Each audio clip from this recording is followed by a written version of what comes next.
Esselamu Aleyküm ve Rahmetullah. Euzu billahi mineşşeytanirracim. Bismillahirrahmanirrahim. Rabbi şrahli sadri ve yessirli emri ve hlul ukdeten min lisani yefkahu kavli ve cealli veziran min ehli Harun ahi iştud bihi ezri ve eşrikhu fi emri key nusebbihake kethira ve nezkurake kethira inneke kunte bina basira. Allahümme gfir zunubena, Allahümme erhamna, Allahümme erhamna acileyna, Allahümme allimna ma yenfa'una ve enfa'na bima allamtana ve zidna. La havle ve la kuvvete illa billahil aliyyil azim ve sallillahümme ala Muhammedin ve ala alihi ve ashabihi ve etba'ihi ve sellem. ربنا اغفر لنا وارحمنا وأنت خير الراحمين آمين والحمد لله رب العالمين آمين. Assalamu alaikum wa rahmatullah. Inshallah, we will continue the section Sad, and we studied up to verse 10, and now we are inshallah going to start from the verse 10. Before we studied that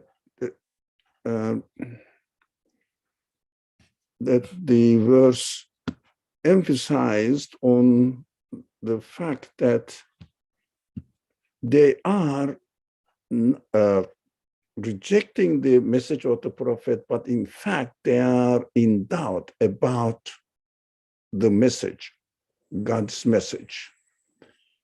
So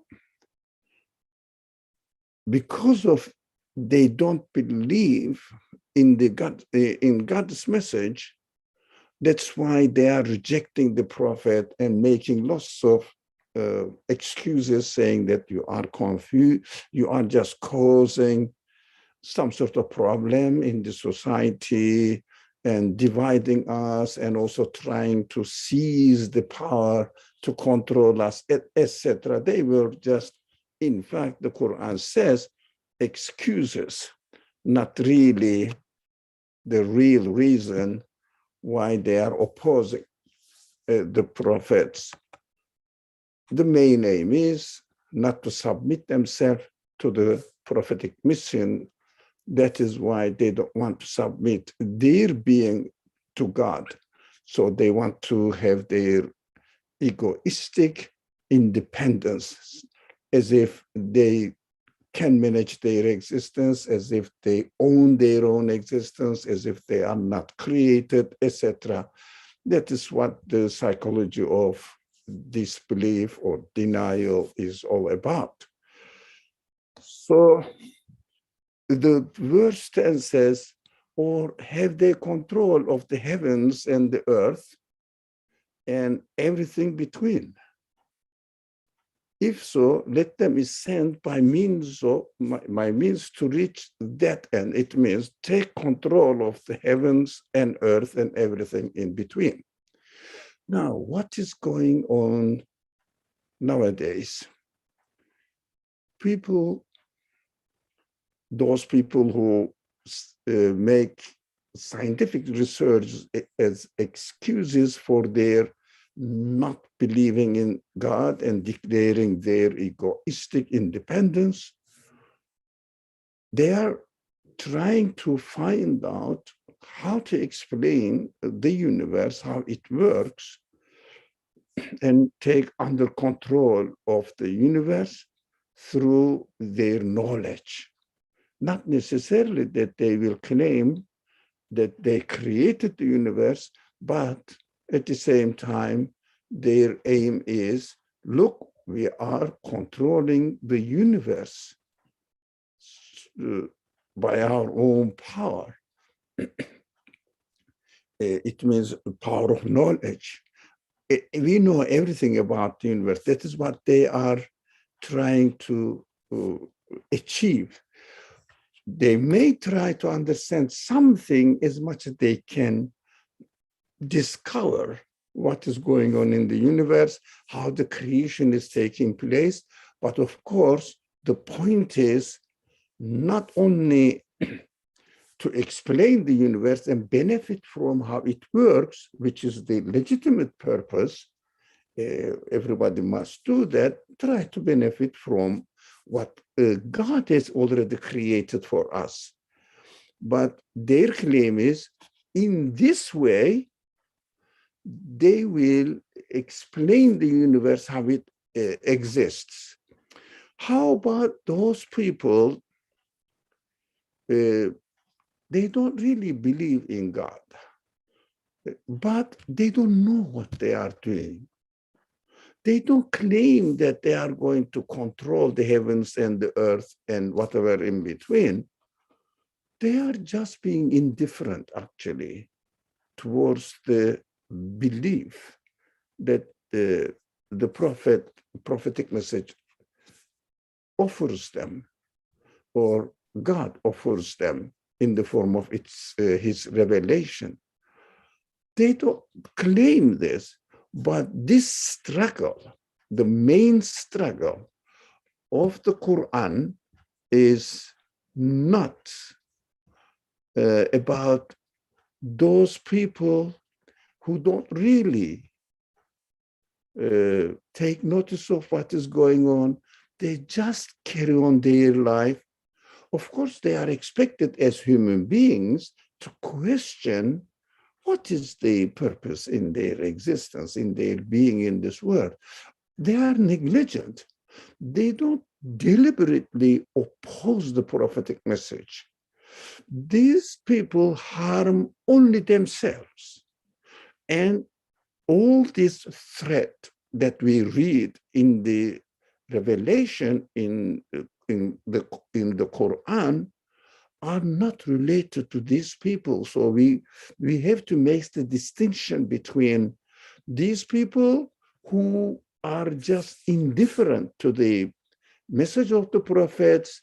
They don't really know exactly what is going on. They just say, I'm just taking care of my life and taking care of my family life. Are they innocent? As far as the opposition of the prophet is concerned, they are innocent. But as far as their responsibility as a human being, they are not innocent. They have to think. Why are they struggling in this world? Because there is an obvious evidence out there that this life on earth is transient. Definitely at the end, we all will die. It is inevitable for us to ignore this reality for anyone. That is why they are responsible for themselves. Quran describes these people into two categories, but it is the reality that they are described as the people of hell in the Quran. It means those people who wasted their life, they didn't fulfill their purpose. One of them is the leaders, and the other group are the people who followed them blindly, without questioning, taking it seriously what they are saying, what the prophetic message is saying, and make a decision as a human being is expected to do. So in the Quranic description of the scenario is, in hell, the people are suffering in hell, and they start, because hell becomes crowded. This is how the Quran describes it. And the previous ones say, you are the people, speaking to the leaders, you are the people, you caused us to come to this end here. The others also come up with a counter argument saying that we didn't force you, you just followed us. That is your mistake. It means that we have to understand these two categories. So when we say those people who don't believe, that they claim, who don't believe in the prophetic message, they claim that they control, they want to control of the heavens and the earth and everything in between. When we look at our neighbor, he doesn't have such a claim. He just, negligently carries on his life without having any claim. Of course, we have to understand that the struggle is taking place between the prophet and the chieftains of the community, leaders of the community, and this argument goes on between this prophet and the leaders of the community. Okay, let them ascend by means to reach to that end. What does it mean? Find out a cause to take control of the universe, to take the mastery over the universe. So, in fact, we have to realize one thing here. What do they do? What is going on in the world who consciously, deliberately rejects the message? What do they say? What do they claim to say? It is very simple. They are looking for any reason to reject the submitting themselves, to reject the idea or the offer from the prophetic message, submitting themselves to the Creator. So what they do now, they try to find out, to explain the universe, how it happened by itself, came into existence by itself, or accidentally, or eternally. Whatever the idea you come up, it is welcomed by those people, as long as you don't mention the Creator, a conscious being behind the existence of the universe. Any kind of reason they find out in order to explain how the universe is working by itself. But the Quran says, okay, get a means to take control of the universe.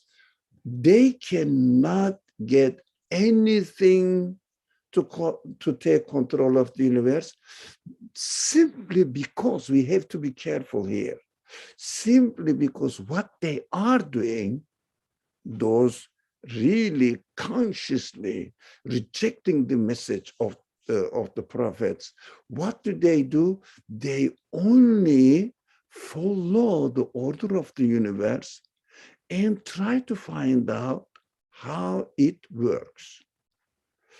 Their studies, their research are under or within the control of the order. They cannot get out of the order. So this claim of the فَلْيَرْتَقُوا فِي الْأَسْبَابِ, that's what Quran said, let them ascend by means to reach to this, to that end. It means they really take control of the heavens and earth. In fact, they are under the control of the heavens and the earth, how they are created, they just obey the order. How the heavens and the earth is being created. I think this is a crucial point to find out, to realize that they cannot really do anything other than what the order of the universe allows them to do. They are the slaves of the order. How cannot get to take control of the order? It means they can declare their independence. That is impossible. Even the way they work proves to be that they cannot do anything really, because as the Quran always challenges, if you can, please go beyond the boundaries of the universe. What does it mean? It may have two meanings. That is, go out of the universe except God allows you. It means you are still following or subject to the will of the Creator. You cannot do anything. Two meaning is, one is, get out of this universe. If you like, they can't. No one can. But because no one can really have the limit of the created universe. Because, I mean, it is nature doesn't allow, first of all. We cannot get out of being in the status of createdness.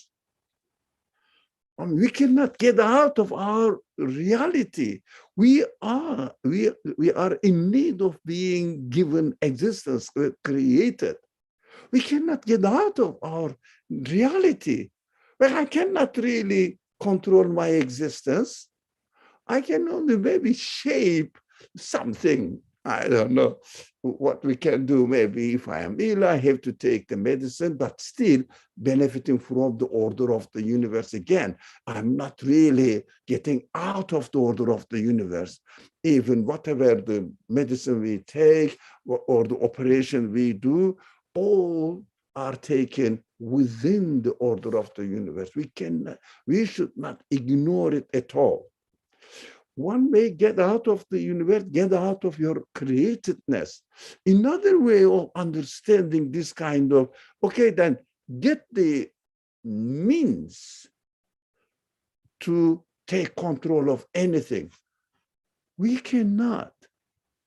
We can get the means only being subject to the way the universe is created.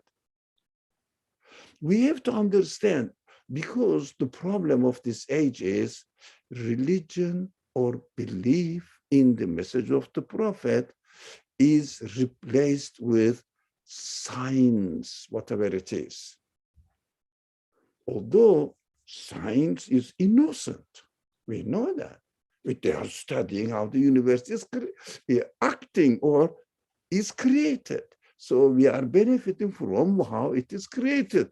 Not like everybody, for example, when I want to eat something, I have to cook something. I am a scientist. Why? I am following the order of the universe, cooking my food, or cutting it, or dividing it, or steaming it, boiling it, I don't know, roasting it, whatever.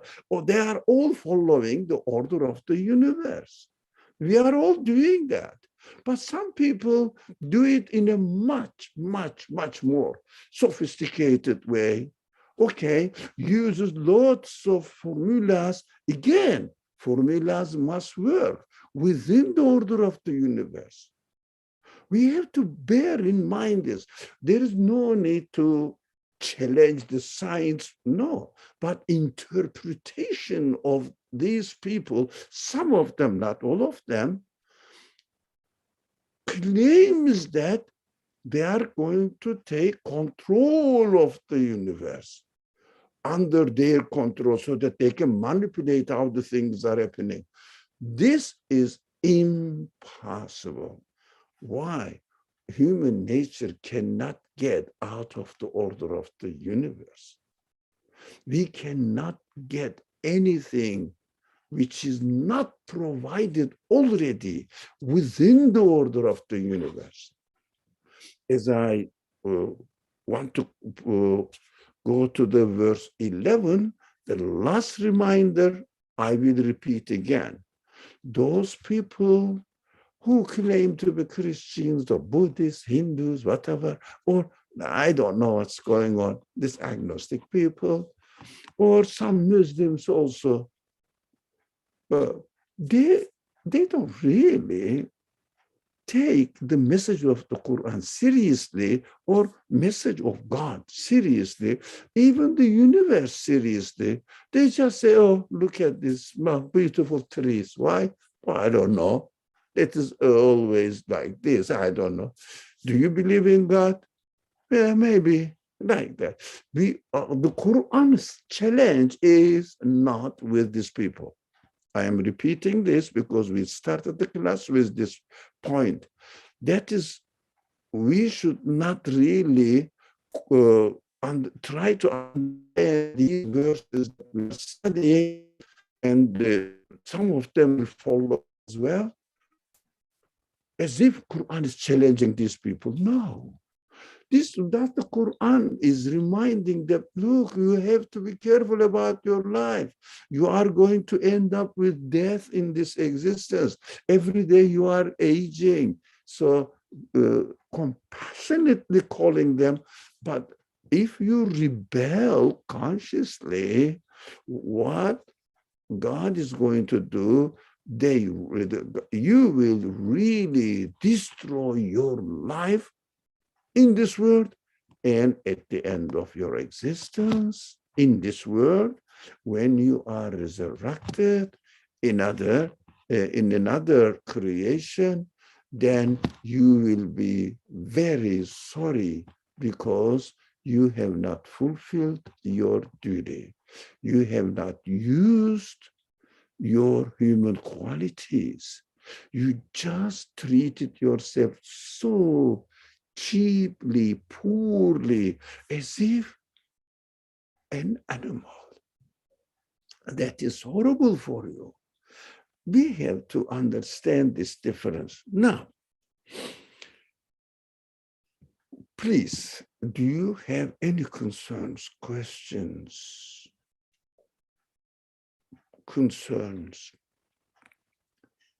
rejections, comments? Otherwise, I will pass to 11. So the verse 11 says, جُنْدٌ مَا هُنَالِكَ مَهْزُومٌ مِنَ الْأَحْزَابِ. They are only soldiers who are bound to suffer defeat, regardless of what alliance they have. All right. What we understand from it? Those opposition group, rejectors, they support each other. They support and they build their interpretation of the events on top of each other. That is why we call it scientific development, progress on top of each other. But still, they are bound to suffer defeat, whatever their discoveries they can do. Because discoveries is nothing but what the creator of the universe is provided for them. They are bound to defeat, bound to suffer defeat. Why? They cannot do anything else than following the order of the universe. They cannot get out of the order of the universe. They cannot really turn into a self-existing being. They have to live as they are made, as they are created. In fact, I don't know whether I am oversimplifying it, but this matter is important, as I would like to repeat. Most of the people are negligent people. They don't really think about it. Whatever they do, they will carry on their life. But the struggle, the real conflict, fight, is going on between the conscious believers, not that, we are Muslims, the other ones say we are Christians, we have this tradition, we have this heritage, continue your life, be consistent within your own, whatever, your religion you have inherited from your society, continue, be consistent. Well, everybody, most of the people follow this path, but of course, every new generation questions. Either they fall into the path of their elder generations, it was their parents, their ancestral culture, whatever it is. Buddhists are happy as being Buddhists. Christians are happy as being Christians. Muslims are happy as being Muslims. What is the difference? That is an interesting question. We have to present to these people, this new generation, every child, as he or she grows, during this period of maturity, adulthood, passage, the late period, not late really, something, let's say, age of 13, 14, slowly, they start questioning. And because while they were a child, they thought their parents were the greatest people on earth. But when they reached the age of maturity, they realized that it wasn't the case. Their parents also have some weaknesses, and they realize that their parents also don't know everything, and then start questioning the power of their parents, capacity of their parents, and start the search. Search starts somewhere, as far as I understand, but even the child asks lots of questions, but the parents shut them up. So it kills their curiosity, because parents don't know what to say to them. But later on, they themselves start asking the questions. If we, those people who are aware of the value of the message of the prophets, present them something convincing, replacing the vacuum that they received from their parents, what they do, they fall either two ways. They fall into the influence of those people, speak with authority, whatever it is, even they don't understand. Oh, these people are really coming up with real evidence that they are scientists studying everything. So they speak big with lots of unknown vocabulary, technical words, describing this and magical presentations as if they are really aware of what is going on in the universe. So their interpretations of the universe, without attributing it to a creator, cuts off the relationship between what the universe is, what the human being is, and their creator. Either fall in their under their influence, Or what do they do? Take it easy. Follow your family culture. Get along with them well, with no problem.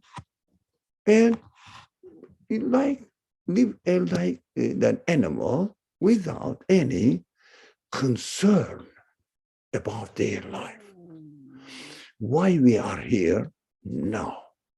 But we understand that those people who believe, they explain their existence in terms of the culture they inherited. That's why they are really, if you like, rolling over their life within the culture they live. But we are, the prophetic mission is, the prophets and the followers of the prophet have to present these people alternative idea in such a way that, first of all, they should challenge the denial, the denying idea, with substantial evidence. If those people who are expected to follow the prophetic mission or claim that they are following the prophetic mission, if we, inshallah, you are here,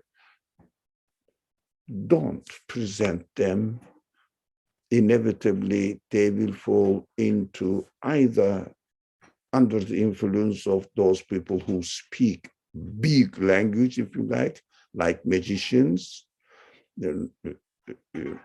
having the very influential effect on them, and or just follow their cultural way. That is a big responsibility to me. Those people are aware of the value of the prophetic message. Inshallah, we will try our best to take up some sort of responsibility to address the needs of this new generation. New generation is the those people who need really help, alternative view. The Quran is full of struggle, full of mentioning the conflict between the prophet and his message, and those people oppose it.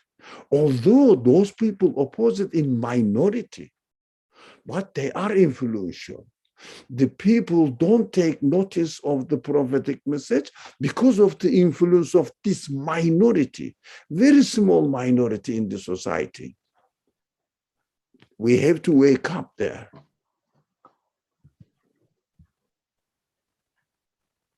Hane, your mic is open. Would you like to speak?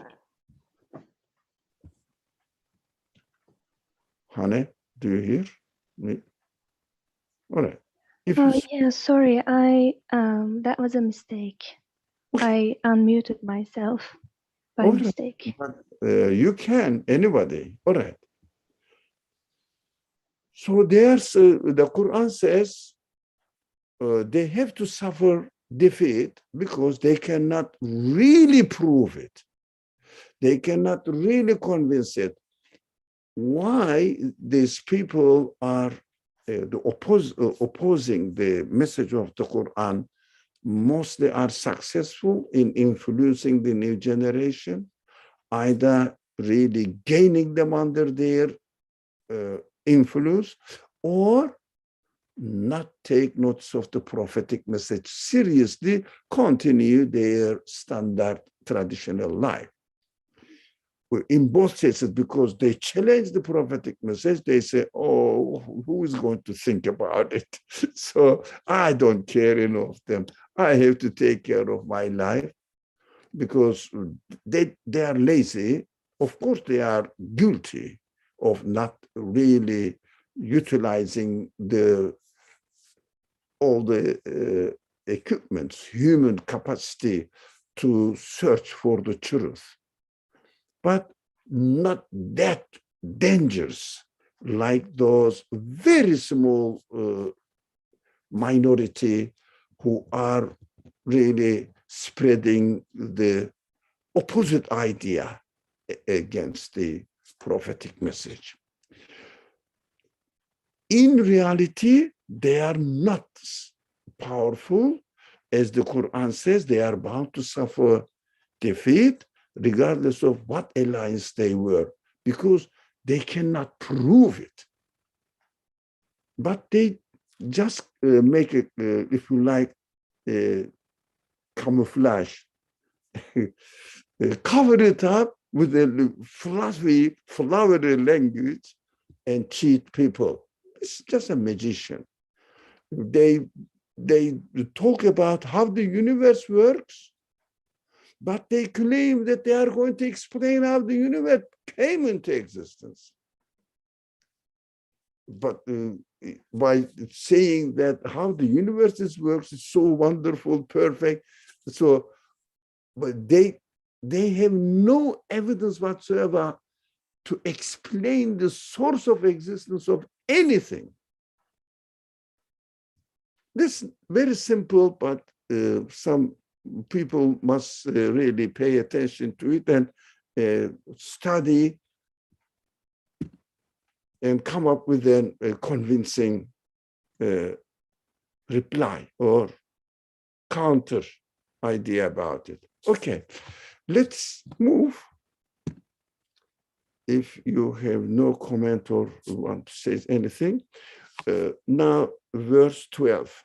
Before them, the people of Noah denied the truth, as did Ad, Pharaoh of the mighty structures. All these mentioning of the previous nations, Quran uses it. Look, in the past, many people experienced it and experienced the punishment, and you cannot save yourself either. You cannot say that I am secure in my being. I am secure in my life. No way to do this, because at least as far as we are concerned now, we haven't seen the people of Noah, we haven't seen the people of Ad and Pharaoh. We haven't seen them. They are mighty structures. It means that's what we understand. Their leaders were materially and financially, maybe in social status-wise, were very, very powerful as compared to other people. But still, they died. They have nothing. They couldn't get out of the will of the Creator. That is what we see. Whoever claims that I declare my existence as an independent being, independent existent being, but at the end they die because they cannot get out of the will of the Creator, however he creates. So other examples are mentioned here again on the following verse 13. Thamud, the people of Lot, and the residents of the forest, whoever they are. But we can take the examples of last generation, the generation before, the generation before. What happened to people came here, for example, in the United States, and in this land, there were some natives, and they had fight and killed most of them, and then they owned the land and they declared their independence as an, of course, institution, not independence of their existence. No, they were the winners. So what happened? They all are dead now, destroyed. What they gained? Ultimately, nothing. That's what the Quran keeps reminding. These people are destroyed. These people are destroyed. I mean, we don't have to see them. There was a people in some part of the world, and some stones fell down from the sky on them. You don't have to see them at the end. They all die, either under a storm or under a wind, under something, they call it, it's a kind of calamities, or in hospital, they just give anesthesia, whatever it is. They don't know what's going on, and they die. What is the difference? At the end, they both die. No one can save his or her life. That is what the result of our existence is, our nature is. We have to understand that this is our reality. We don't have to go and look who are the Samud, who are these Ad, who are these people of Noah and Lot, and whatever these forests of residents of the forest. So Ashabul Haikel, okay, whoever they are, doesn't matter. I know the people last generation and died away. 100 years ago, definitely completely different people were living in this land. Everybody knows it. And we will also end up with the same result in our existence in this world. So we cannot really claim anything other than subject to the will of our Creator. No. And each rejected their message, so my punishment was justified. You may say, which I heard this objection, of course the believers are dying as well. Yeah, believers accept that I belong to my Creator, and my Creator decides about my coming to this world, existing, and going out this world. So because I conferred my reality, my Creator will treat me accordingly. It means, okay, I accept it. Whoever gave me existence will take my existence in this world out of the order of this universe. That is up to him, nothing me. So I did not reject my reality. As far as my relationship with the Creator is concerned, I was loyal, obedient. I kept my covenant with my Creator, using my feelings, my human capacity, and benefiting from the prophetic message. That sounds right. So I confirmed it. So I didn't reject God's Creator's favor for me to give me existence, to give me life, to give me all opportunities to sustain my life. I am loyal to my Creator. I am not contradicting my reality. Whereas those people who deny, they reject the Creator, they deny their reality, they are really ungrateful and also arrogant towards their Creator, thus contradicting their own reality.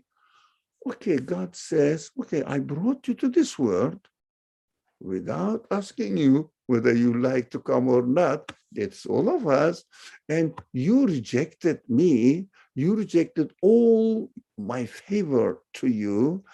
Okay, I will take out of this world and give you another world, another existence, where there will be no more favor from me. That's called hell. Deprivation of all sorts of my Creator's favors. That is the result. Why? we understand through our human feelings that if somebody is grateful to my favor, I continue to do favor to him. If a person is ungrateful, rejects, although, for example, everybody can think about it. You helped. The people say, you didn't help. The person says, you didn't do anything to me. Not because I'm angry. It is in my human nature that, okay, if you don't appreciate, I won't give you any more. These feelings are given to us by our Creator in order to understand how God will treat or treats us. So it is the witness within us. And also another witness, prophetic message comes to us and says, yes, however you treat God, God will treat you accordingly, and that is also ingrained in your existence. You can understand from within also the message I am presenting to you, and as I receive it from the Creator, it says the same thing.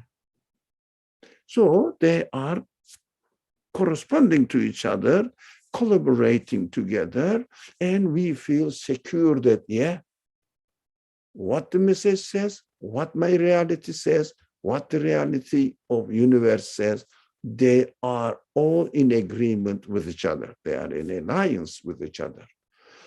I'm feeling comfortable. As far as my responsibility is concerned, I am not going to add anything in order to perfect the order of the universe. It is already perfect. I cannot add anything. I can only use it. I can only use benefit from it. I cannot add anything to the order of the universe. Nobody, the greatest scientists, whatever they do, they only use the universe. They cannot add anything to the order of the universe, because there is nothing that we can get out of the order so that we will add to it. I take from one side of the universe, put it on another side of the universe. I cannot give existence to anything. I can just consume it, use it, benefit from it. So why do you think the Creator is insisting in his message, even if we don't listen to our conscience, insisting in his message through the prophets? They struggle a lot, saying that, look, God is just wants you, God, your Creator wants you to acknowledge it, nothing else. Don't deny your reality. That's nothing else. That's what the prophets never, ever asked any wage from anyone, any prophet, because people may think that, look, these people are really struggling. The prophets are struggling for their material benefit, and the prophets only ask them to obey, but to obey, not to give benefit to them. Obey their message. Their message helps you to be consistent within your own existence. Don't contradict yourself.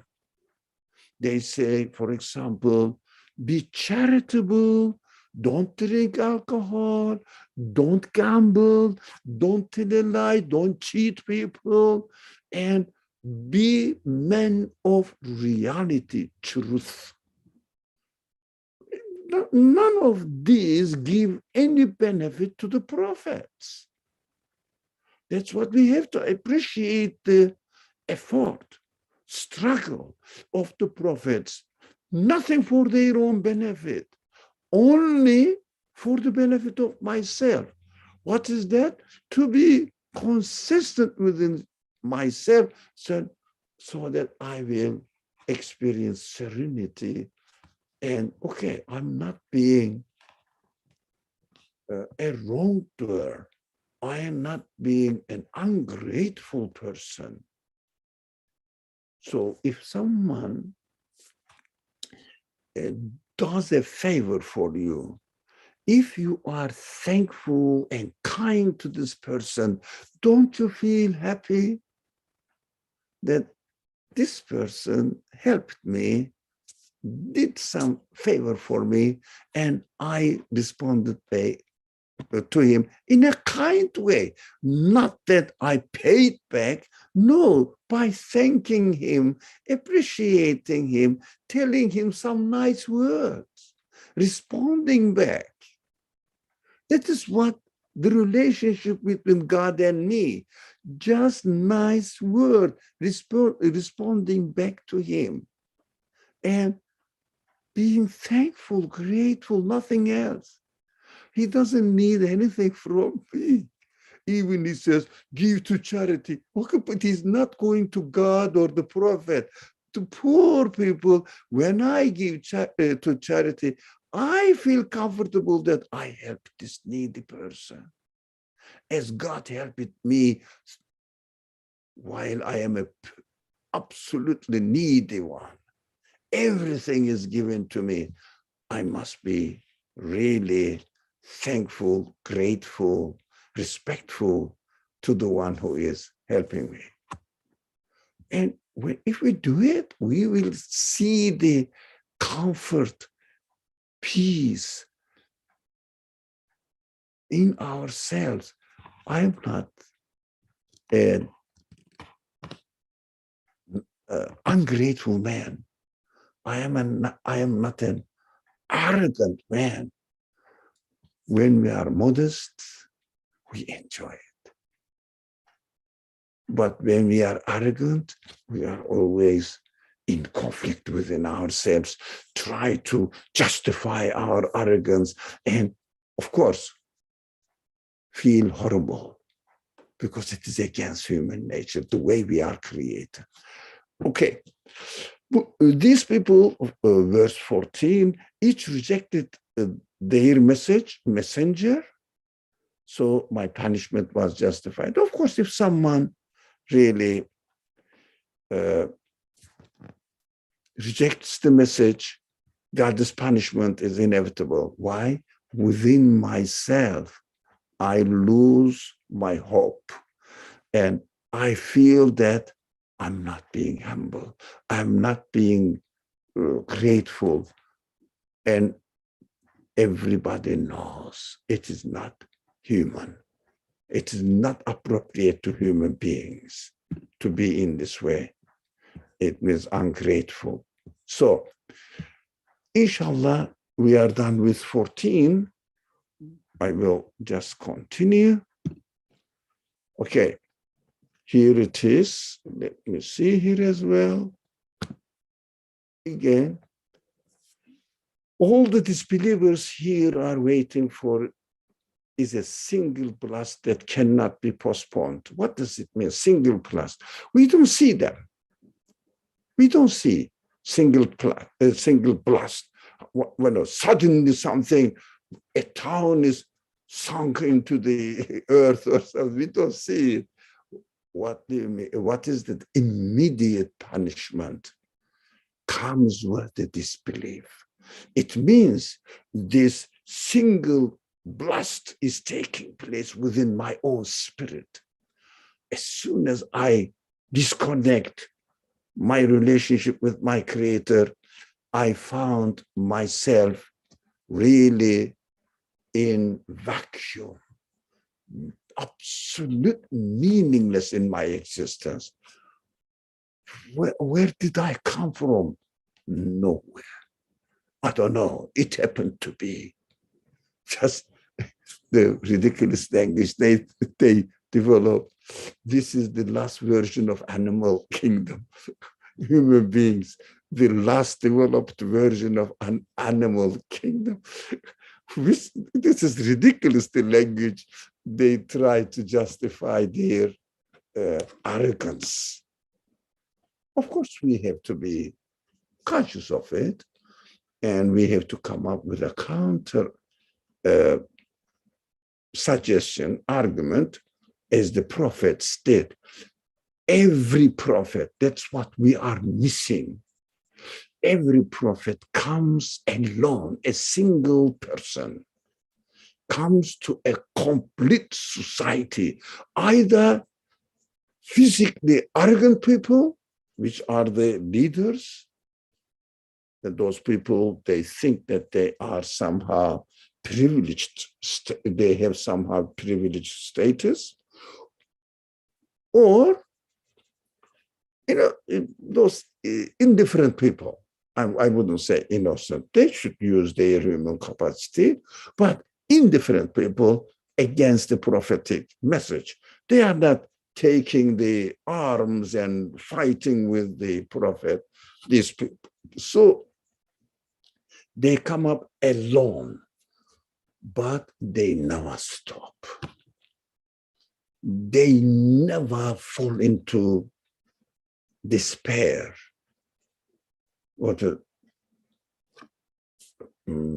I'm trying to remember the word, frustrated. They never get frustrated. Struggle. They challenge those people who reject their message. That is how the example of the prophets must be applied in our life. Not necessarily that nowadays physical struggle. No, there is no physical struggle really in this world, but ideological struggle, that belief struggle, denial, and confirm the truthfulness or belief struggle. And we have to take this matter seriously, and we have to try to do something. If we cannot do anything, at least we can represent it in our life, stand for the truth, and whoever is ready to listen to you, approach them, open your mind, open your door, have an open attitude, and present the message to them on every opportunity you can. If you cannot do even anything, keep your identity as a believer and treat the people nicely around you. And that as the people appreciate the nice behavior, be kind, helpful, considerate neighbor. And then they will say, this person is nice. But they should know your identity. You are the follower of a prophetic message. So that they will say, these people are nice. At least, even if you cannot speak to them, you may not have the opportunity to speak, to have a conversation with them. This is at a strange age. No neighborly relationship is left because of this, if you like, development of industrial revolution and technological development. Everybody is isolated and left alone, lonely by themselves, although they live in millions, among millions of people. They have no contact. They are sunk in their personal, individual life. Unfortunately, we have to look for a solution to get out of this. How? It's a human way, kindly. We can do that. If only we have the spirit of the messengership. We keep calling that we have to follow Sunnah of the Prophet. The Sunnah of the Prophet is to stand against the whole society.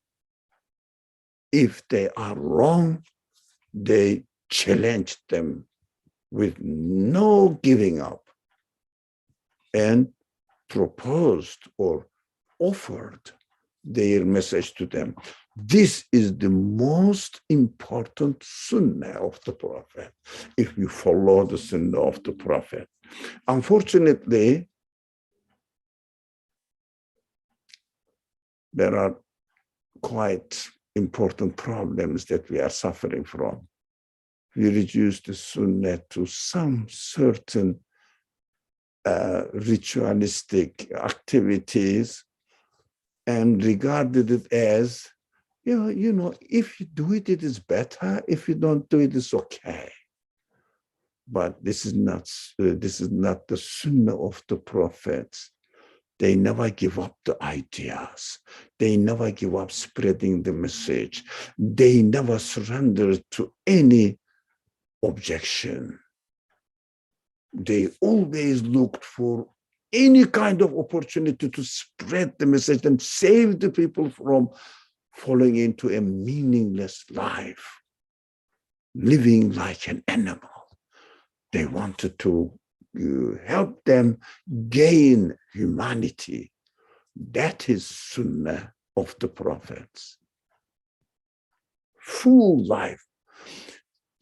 And there is no example of the prophet in the Qur'an narrated, no prophetic example, that any prophet said, okay, I'm done and I have nothing else to spread the message anymore. No.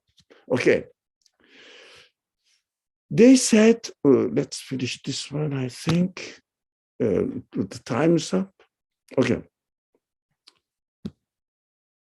They said, mockingly, of course, our Lord, hasten us, of course, mocking the prophetic message, hasten for us our punishment before the day of judgment. It means punish us here before I die. But although they are punished, they are not aware of it.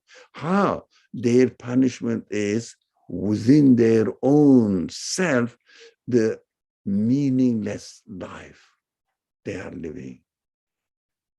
They have no hope for their future and fear of losing their existence when they die completely. But they cheat themselves and, okay, this is our reality. Don't think about. So they don't mention about death and the meaning of death. They don't mention about the source of life. That is how it is. We found it, developed by itself. How? It must be. These are the funny languages, the magicians' languages coined, especially nowadays. This is how we are. That's it. We don't have to think about it. How about you are going to die? Don't think about it until you die. Enjoy your life. Since it is going to be ended with death, why should I bother about? I'm going to die, but why should I bother about my life then? What is the meaning of this human capacity? Of course, these are fundamental questions, and we have to really bring up the message and try to benefit other people as well, so that they will enjoy their life as the believers of their Creator, inshallah. So submit themselves to the Creator. Otherwise, although they are already suffering the lack of human happiness and human hope for future, they say, okay, bring our punishment before the day of judgment. It must be after we die. There is no such thing, because they don't believe in the hereafter, just mocking with the prophetic message. So we have to learn that this kind of challenging arguments will come up to us as well. If there was no God, okay, I'm just denying God, let God punish me now. It is already punishing within your own self. Of course, not like a human being. They enjoy life. They enjoy life, those people who don't believe, like an animal, not a human being. They don't really taste the pleasure of human happiness for expecting the absolute creator's infinite bounties. Why not?